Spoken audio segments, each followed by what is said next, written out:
박근영, 이선영, 사경인, 염승환 투자 마스터들의 세심한 케어로 건강한 투자 습관을 만드세요. 3프로 멤버십 3프로 앱에서 확인하세요. 이제는 이비오스 썬팅으로 안에서는 밖이 잘 보이지만 밖에서는 또 안에 살짝 잘 안 보이는 자외선 차단과 또 이게 신소재로 만든 거거든요. 이비오스 썬팅으로 처음 차 사실 때 깔끔하게 상큼하게 새 차 꾸미시기 바라겠습니다. 그러면 우리 박재영 차장님 오랜만에 아침 시간에 모시고 오늘 시장 이야기 좀 나눠보도록 하겠습니다. 어서 오십시오. 안녕하십니까? 네, 오랜만입니다. 네. 네. 이렇게 텐션이 떨어져 있으세요? 제가 요즘에 일단 어제와 그제 또 굉장히 또 급박한 상황들이 좀 있었지 않습니까? 네네네. 네, 그거를 좀 지나면서 약간 좀 텐션이 떨어진 거 있고 그러면서 좀 아무 말이 좀 많아진 것 같습니다. 사과하세요. 예, 정말 시청자들한테. 너무 죄송합니다. 원래 이렇게 아무 말 대잔치를 하던 사람은 아닌데, 네. 예, 아무 제일 말 싫어하시는 말이 그거잖아요. 하나마나 한 말 하지 마라. 패널들한테 항상 그 얘기하잖아요. 하나만 한 말 하는 것만큼 시간 낭비가 없죠. 네. 근데 안 해야 될 말 하는 것처럼 나쁜 죄송합니다. 일도 없죠. 죄송합니다. 네, 죄송합니다. 네. 자, 그러면 우리 박지영 차장과 함께 일단 미국 증시 네. 마감부터 살짝 정리하고 갈까요? 어제 이제 미국 증시가 좀 반등을 했는데 네. 이제 기술주 중심으로 크게 반등을 했습니다. 가장 핵심이 되는 거는 아무래도 PPI가 잘 나온 것이 주요하지 않았나 싶습니다. 이제 PPI가 그러니까 어저께 CPI가 예상보다 높게 나오면서 네. 시장이 충격을 좀 받았어요. 이제 뭐 금리 못 내리는 거 아니야? 혹은 금리를 오히려 올리는 거 아니야? 이런 컨센들이 요새 계속 나오고 있거든요. 하지만 CPI는 결국 PPI로부터 영향을 받는 거죠. 아이고 그렇습니다. 예, PPI는 B라고도 하고요. 이렇게 아무 말 대잔치는 오늘 이번 주까지입니다. 이게 제가 너무 오랜만에 나와서 네. 이러고 예전에 다 받아줬는데 이거 또 네. 한참 또 이쪽으로 안 오셨구나. 네, 한참 안 나와서 제가 조금 아직 적응이 좀 덜 됐습니다. 네네네. 네. PPI가 생산자 네. 물가지수 뭐 이런 거 아니겠습니까? 맞습니다. 네. 생산자 물가지수가 전월 대비 0.2% 상승을 했습니다. 네. 예상치는 0.3%였는데요. 네. 그거보다 좀 낮게 나왔고 지난달에 굉장히 높게 나와서 0.6%가 그 전달에 0.6%가 나와서 PPI도 걱정되고 CPI도 걱정되고 유가도 올라가고 그래서 인플레이션 때문에 금리 못 내리는 거 아니야라고 했는데 PPI 발표되자마자 미국채 금리 10년물 기준으로 4.6까지 도달을 했습니다. 작년 말에 3.8이었거든요. 네. 이게 굉장히 시장에서는 걱정스러운 부분으로 작용을 하고 있어요. 금리가 우리가 작년에 금리가 많이 올라갔을 때 주가가 많이 떨어졌었거든요. 그랬나요? 네, 미국채 10년물이 5%까지 올라가면서 주식이 박살났다가 그래서 제게 박살났군요. 그런데 반등을 했죠. 금리가 떨어지면서. 반등을 했어요. 그럼요. 크게 반등을 했죠. 그렇군요. 네. 네. 이제 신고가를 계속 갔는데 네. 금리가 다시 올라가니까 연준이 금리 안 내려주나 보다라고 하면서 시장은 조금 우려했는데 네. 어제 PPI가 조금 뭐 완화적으로 나오면서 예상치보다 낮게 나오면서 반등이 나왔습니다. 다우는 소폭 하락해서 0.01%. 이 정도면 그냥 네. 보합이죠. 요새 다우 지수가 굉장히 많이 떨어지고 있습니다. 다우가? 네.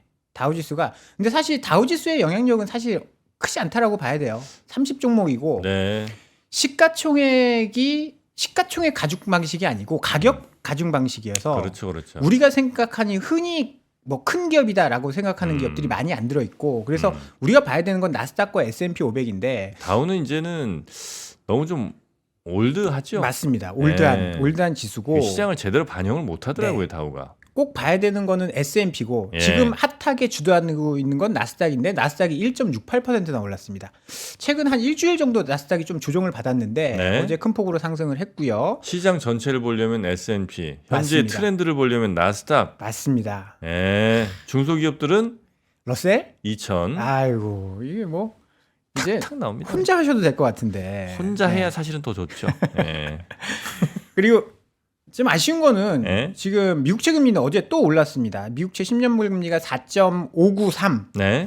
이거는 사실 금리랑 주식이랑 뭐 꼭 같이 가는 건 아닌데 통화 정책 때문에 한 방향으로 가는 경우가 있었거든요. 네. 최근에. 이제 금리가 떨어지면 주가가 올라가고 음. 그런 경향들이 있었는데 최근에는 금리 따로 주가 따로 이렇게 가고 있는데 여기에 대한 해석은 뭐 다른 전문가들이 많이 하겠지만 여러 가지가 있을 수 있는데 저는 일시적인 현상이다라고 봅니다. 뭐 뒤에 뭐 좀 자세히 말씀을 드리겠지만 네. 우리가 작년 11월, 12월에 생각을 해보면 FOMC 11월 FOMC 이후에 올해 금리를 6번 내린다라고 예상을 했었어요. 사람들이 6번 내지는 많은 사람 7번. 아이, 올해 금리. 안 돼. 그러니까 그거는 사실 예. 말도 안 되는 그게 소리였는데 이제 3월부터 내린다 그래서 이제 6번이나 7번 내리려면 한 3월쯤부터는 시작 계속 내려야 되는 거예요. 맞아요. 뭐 이런 얘기가 나왔었죠. 네. 그런 얘기가 있어서 미국채 10년물 금리가 3.8까지 떨어졌는데 뭐 지금 한 3개월 지나고 보니까 약간 현실 감각이 돌아온 거죠. 현실 감각이 돌아와서 뭐 연준이 3번 내린다라고 했으니까 네. 3번이 적당한가 보다라고 했는데 사실 시장이라는 게 뭐 자동차도 그렇지만 브레이크 밟는다고 바로 서는 거 아니잖아요. 아하. 브레이크 밟았는데 지금 밀리고 있는 거죠. 관성에 의해서. 네. 차에 뭐가 많이 실려 있어. 뭐 그리고 좀 과속을 했어. 예. 막 16번 내린다고 해서 이게 뭐 시속 180km 달리고 있었어. 네. 근데 브레이크를 밟는다고 해서 바로 차가 서진 않잖아요. 네. 그 관성에 의해서 지금 금리 조금 밀려가고 있다라고 보는 게 맞을 것 같고요. 네. 또 하나는 미국 경기가 너무 좋습니다. 경기 좋은 것도 영향을 여전히. 좀 주고 있다라고 봐야 될 것 같고 네. 이건 또 우리나라 환율의 또 문제인데 달러 인덱스가 또 올랐습니다. 105.276. 뭐 많이 오른 건 아닌데 강보합이었는데 그래서 어제 NDF 역외 환율이 1,369원까지 올라갔습니다. 미쳤네. 네. 1,350원을 마지노선이라고 이제 많이 이야기했고 1,369원? 네, 그다음에 외환 보는 애널리스트는 1,360원 넘어가면 조금 위험할 수 있다. 이런 이야기들을 막 했는데 네. 어느덧 1,369원까지 역외 환율이 올라갔습니다. 아, 이거 안 되는데. 왜 안 되시죠? 아니, 해외 자산 좀 있지 않으세요? 아니 자산이 어디 있어요? 해외 달러로 좀 딸이 있지, 딸이. 네. 아니 근데 어떻게 이렇게 환율이 많이 올라가요? 두 가지가 있어요. 그러니까 어느 장단에 춤을 춰야 될지 모르겠는데 네. 이 달러 인덱스를 구성하는 거는 유로와 파운드와 엔화, 뭐 캐나다 달러, 스위스 프랑 네. 하나가 더 있을걸요? 어디요? 6개인데 어디? 달러 인덱스를 구성하는 구성하는 거 호주 호주 달러였나요? 얘기했나요? 호주는 얘기 안 했어요. 어찌됐든 간에 가장 큰 게 유로화입니다. 유로. 그다음에 파운드 엔화. 네. 그런데 이 두 가지를 보면 달러가 이렇게 올라갈 일인가? 어제 달러가 강세였던 거는 어제 22가 열렸는데 22에서는 기준금리 동결을 했습니다. 기준금리 동결을 하고 나서 네. 6월 달에 우리 금리 내릴 수도 있을 것 같아.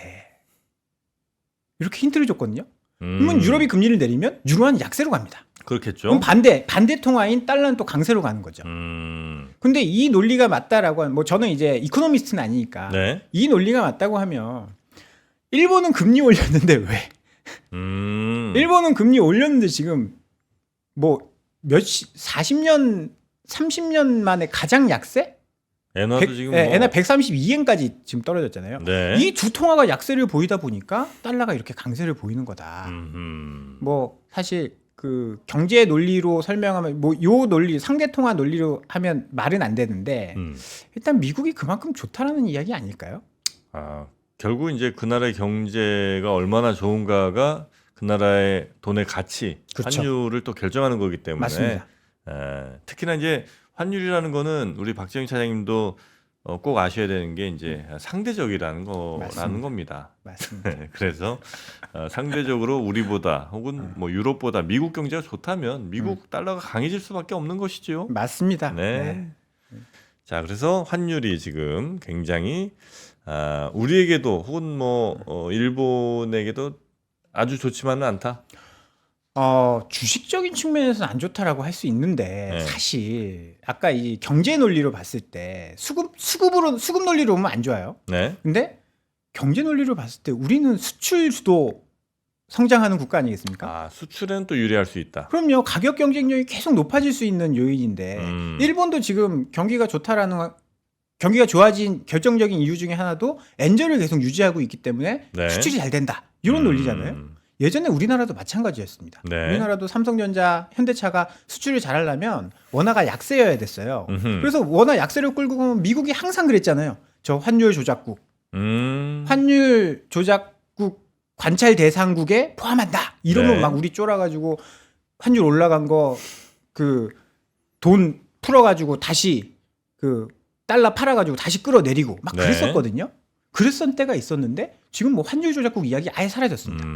이게 어떻게 보면 우리 경제에는 나쁘지 않은 요인이 될 수도 있는데 네. 좀 중장기적으로 봤을 때 근데 장기적으로는 이것도 사실 그냥 썰이에요.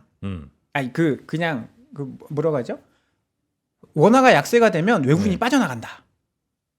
왜냐하면 평가 손이 발생하기 때문에. 네. 근데 그거 뒤에 제가 보여드리겠지만 그것도 틀린 얘기입니다. 경제학 교과서 다 틀렸어요. 경제학 교과서 다 틀렸어. 바꿔야 됩니다. 다 바꿔야 됩니다. 예. 네. 외국인들 요새 엄청 들어오고 있어요. 우리 환율이 이 모양인데도. 맞습니다. 그러니까 주식적인 측면에서 봤을 때는 원화가 약세가 되면 외국인은 평가 손이 발생하기 때문에 여기서 손절치고 나간다. 네. 이런 논리가 있거든요. 근데 그거 다 틀린 겁니다. 다만 이제 이렇게 해석할 필요는 있겠죠. 지금 정도의 수준을 고점 정도로 보는 거 아닌가. 왜냐하면 1달러 갖고 들어오면 지금은 이제 1364원 정도를 바꿔서 이걸로 한화로 예를 들어 뭐 우리 주식들을 산다면 더 잘 살 수 있잖아요. 맞습니다. 많이. 그러니까 이제 여기서 더는 올라가지 않을 것이라는 판단, 그 방향성에 대한 판단이 있었다면 더 외국인이 들어올 수 있겠다. 그렇죠. 그건 이제 뭐 신규 자금일 경우에는 네. 한국 너무 싸네라고 들어올 수 있는데 기존 자금들은 야 이렇게 해서 주식도 안 올라가고 환율도 이러면 손절 쳐야지 이럴 수도 있기 때문에 네. 어떤 게 맞다라고 볼 수는 없는데 일단은 뭐 그 내가 투자하는 나라의 경제가 어떤지 기업의 실적이 어떤지 이런 거를 보고 최근에는 자금들이 많이 좀 들어오고 있는 것 같아요. 그 뒤에 좀 말씀을 드리고요. 네, 확실히 수준 높은 대화가 굉장히 잘 이루어지네요. 그럼요. 네. 저희가 2019년부터 호흡을 맞췄죠. 그렇게 오래됐습니까? 그렇습니다. 지긋지긋하네요. 네. 지긋지긋한. 네. 그리고 또 하나 있었는데 어제 네. 존 윌리엄스 뉴욕 연은 총재가 네. 결국은 금리 인하가 필요하다. 지금 뭐 울퉁불퉁하기도 하고 네. 물가가 뭐 잠깐 높아지기도 했는데 매월 한 달 데이터를 보고 평가할 수는 없다. 이게 뭐 이코노미스트들은 경제 정책이나 통화 정책을 항공모함에 많이 비유하거든요. 아하. 항공모함이 갑자기 방향을 오른쪽 확 틀었다가 왼쪽으로 확 틀었다가 그럼 어떻게 되겠습니까? 그 드리프트 안 되죠. 배가 뒤집어집니다. 네. 그래서 조니 윌리엄스 뉴욕 연은 총재가 넘버 3예요. 넘버 3입니다. 연준에서? 네, 행동대장이고 뉴욕 연은 총재는 매번 투표권이 있어요. 다른 연준 총재는 돌아가면서 투표권이 있는데 뉴욕 연은 총재는 매번 투표권이 있고 연준에서 뭔가 한다라고 하면 뉴욕 연을 통해서 돈을 풀고 돈을 회수하고 합니다.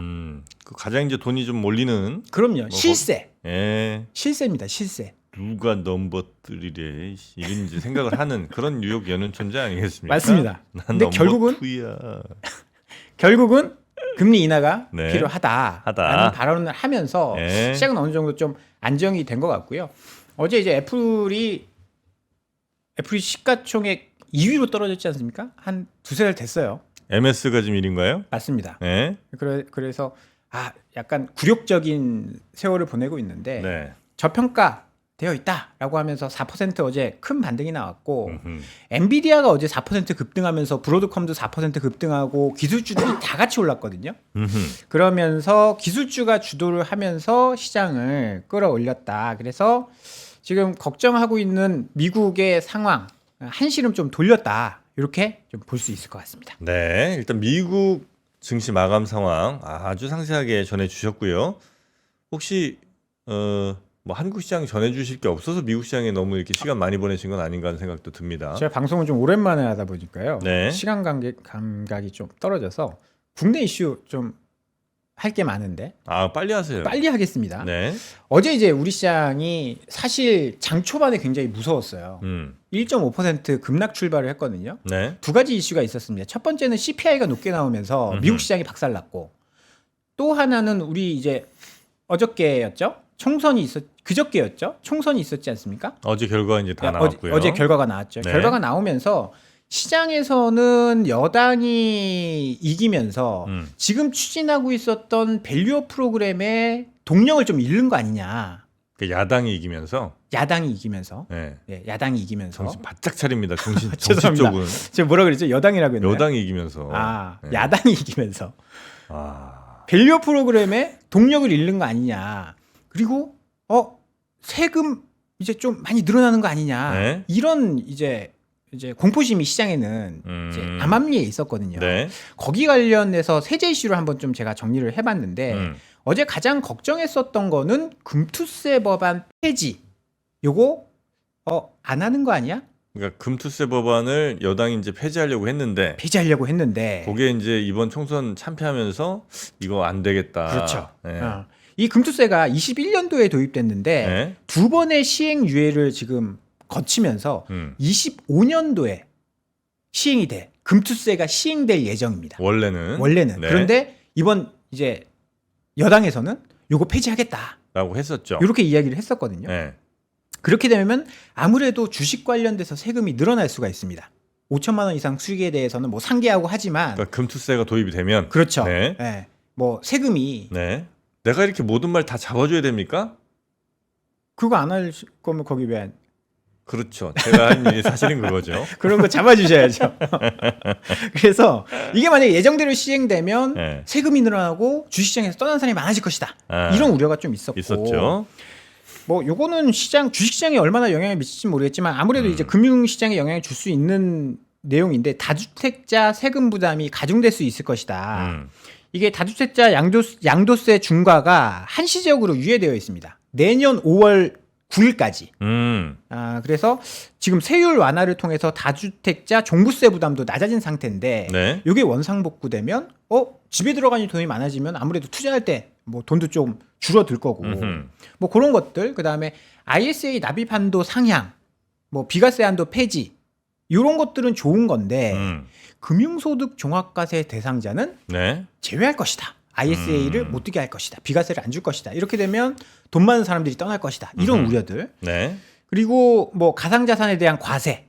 그리고 무엇보다도 어제 큰 게 밸류 프로그램 추진이 지속될지 여부가 좀 불투명해졌다. 그러면서 어제 KB금융 같은 거 마이너스 5%에 출발했거든요. 네. 그런데 뭐 사실 다 땡겼습니다.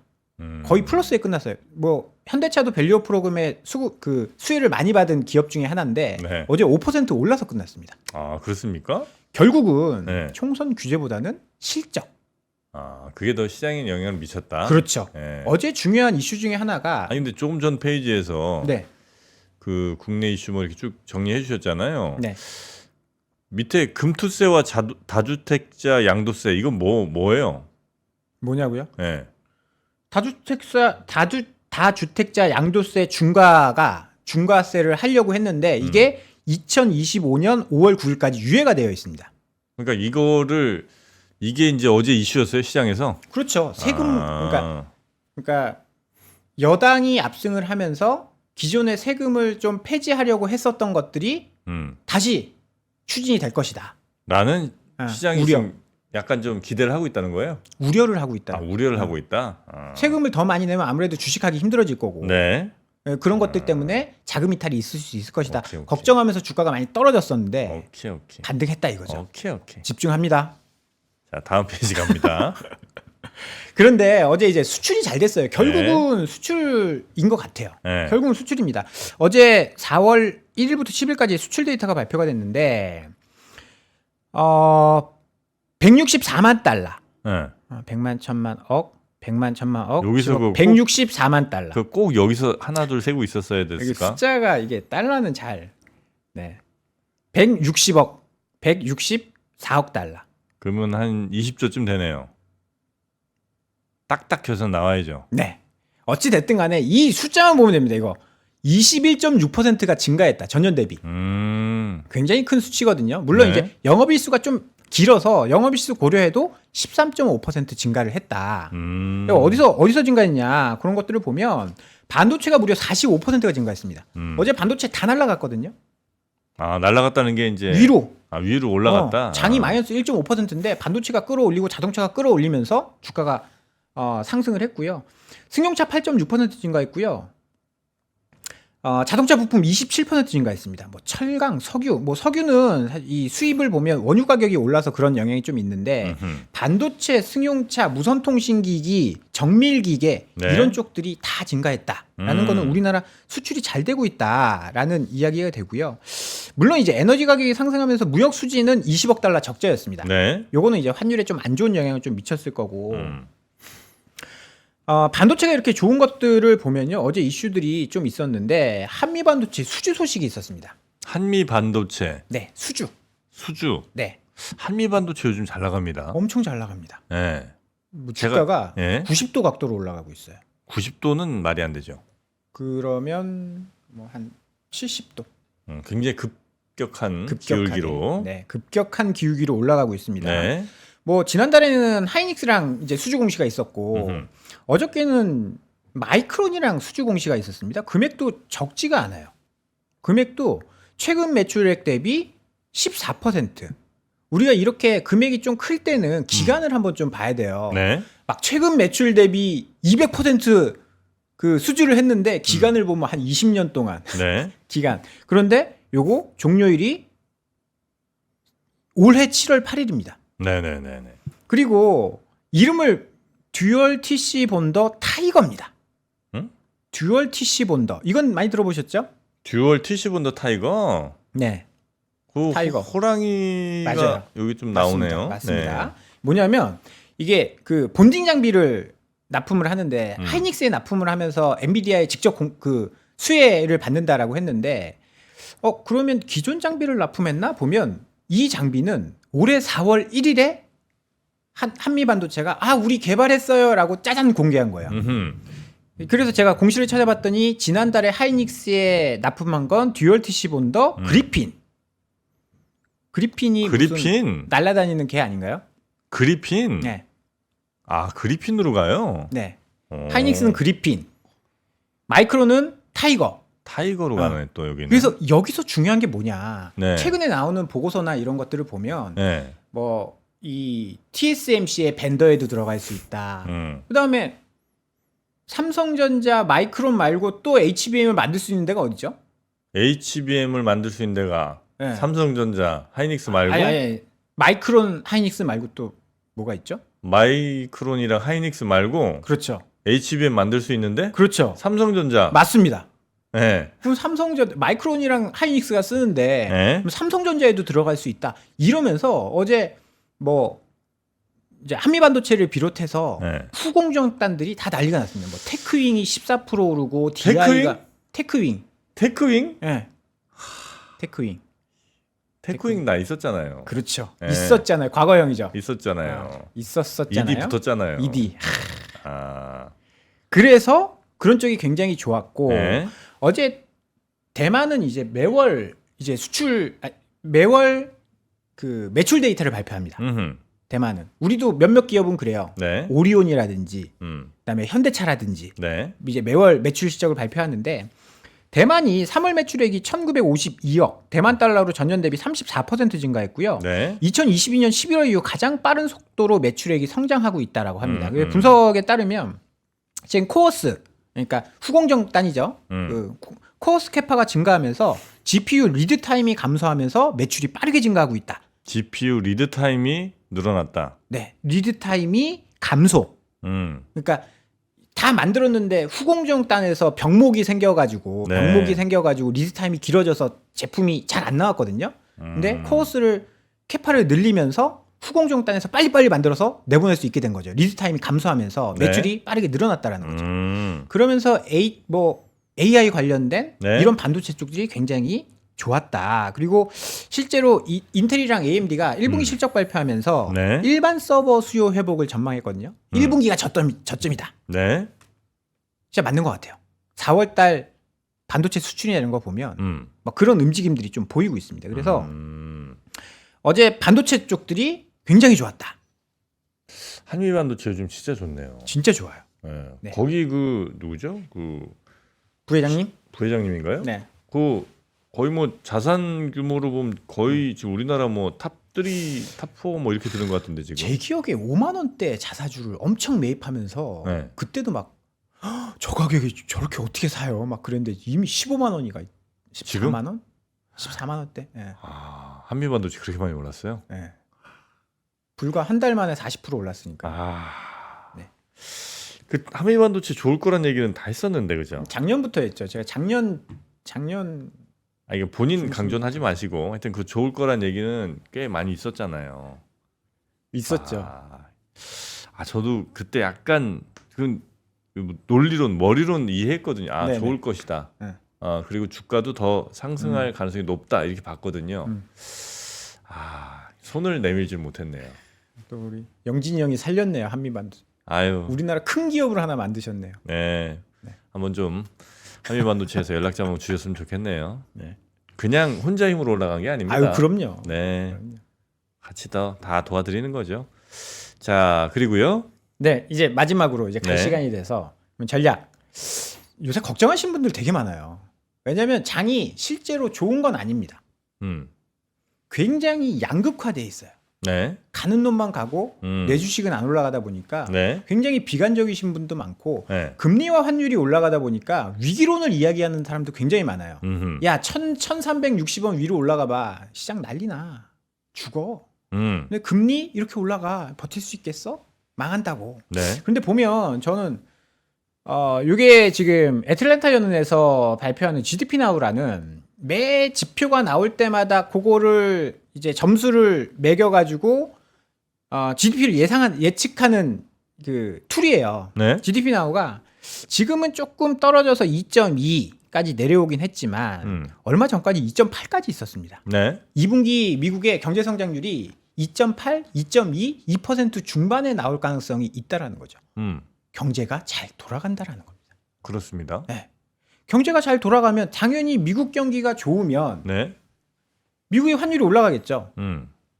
경기가 좋으면 금리도 올라갑니다. 네, 왜냐하면 경기가 좋으니까 돈을 빌려서 내가 장사를 하면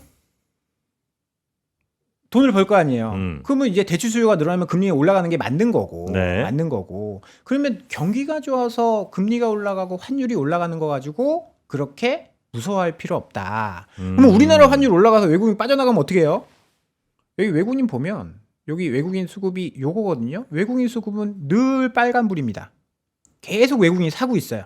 누가 팔고 있냐? 개인과 기관이 팔고 있으면서 자기네들이 팔면서 그냥 걱정하는 거예요. 외국인이 자기네들이 누구예요? 개인과 기관. 제가 개인이고 네. 당신이 기관 아니에요? 네. 그 우리 팔면서 우리들이 아유, 팔고 있었네. 환율이 올라가서 외국인이 빠져나가면 어떡하나? 이 걱정하는 거예요. 이거 사실 말이 안 되는 거잖아요.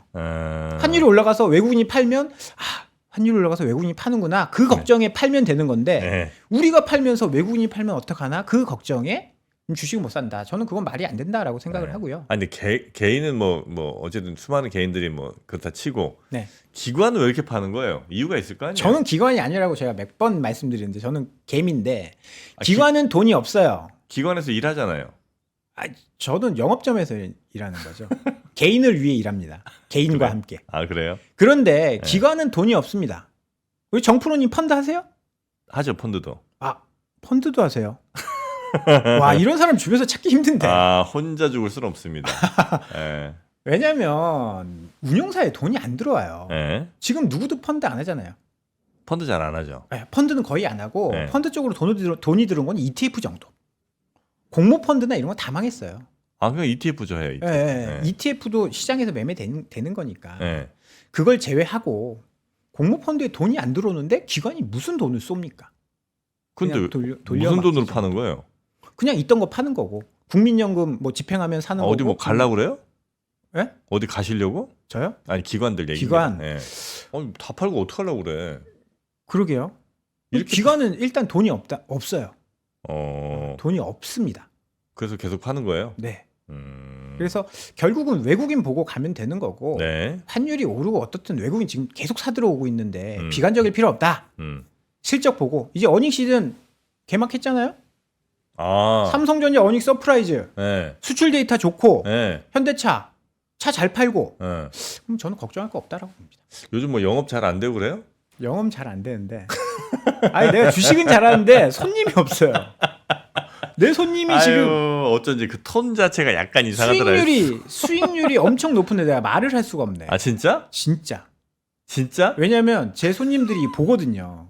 그 손님들이 몇 명이 저한테 돈을 맡겼어요. 네. 근데 수익이 엄청 나고 있어요. 아 진짜? 근데 말을 할 수가 없네. 아 나도 어떻게 좀 맡겨봐. 제가 진짜 한번 연락드릴게요. 근데 잘 생각해요. 내 손 맡기면 그분들도 안 좋아져. 내가 조금 맡겨본 분 있거든요. 아니야. 그거 이길 수 있어. 와 그분 박살났어 지금. 아니야. 그래갖고 그렇지 않아. 그분의 다른 고객들까지 전염이 된 거야.